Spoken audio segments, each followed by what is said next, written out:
خانومی که 25 سال توسط برادرش در یک اتاق تاریک زندانی بود. هموطنان عزیز، در این ویدیو از خانومی که توسط برادرش 25 سال در اتاق تاریک زندانی بود برای شما آماده کرده. از تا آخر ویدیو همراه ما باشید. کانال یوتیوب ما رو سابسکرایب نمایید تا در اسرع وقت بیننده تازه ترین رویدادها و دستاورد از افغانستان و جهان باشید.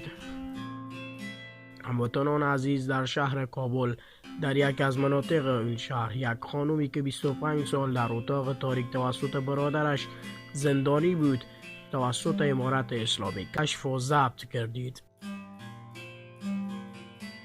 اطلاعاتی که به دست ما رسیده نشان می‌دهد که اون خانم از پاهایش فلج گردیده است و 25 سال نشستن بر روی زمین باعث شده که رگ‌های او خشک شود و پاهای او فلج شود و اکنون در شفاخانه قرار دارد. به گفته دکتران اون شفاخانه در روز اول او ترس داشت و هیچ چیزی را به یاد نمی آورد، اما حالا وضعیت او رو به بهبودی رفته است و اکنون وضعیت بهتری دارد.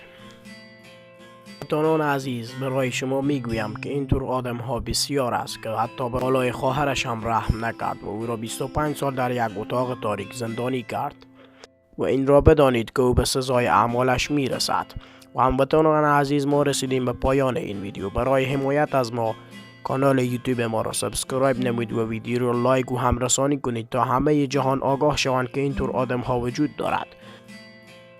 خیلی ممنون که تا این دم ما را همراهی کرده اید. تا ویدیوی بعدی، خدا نگهدار.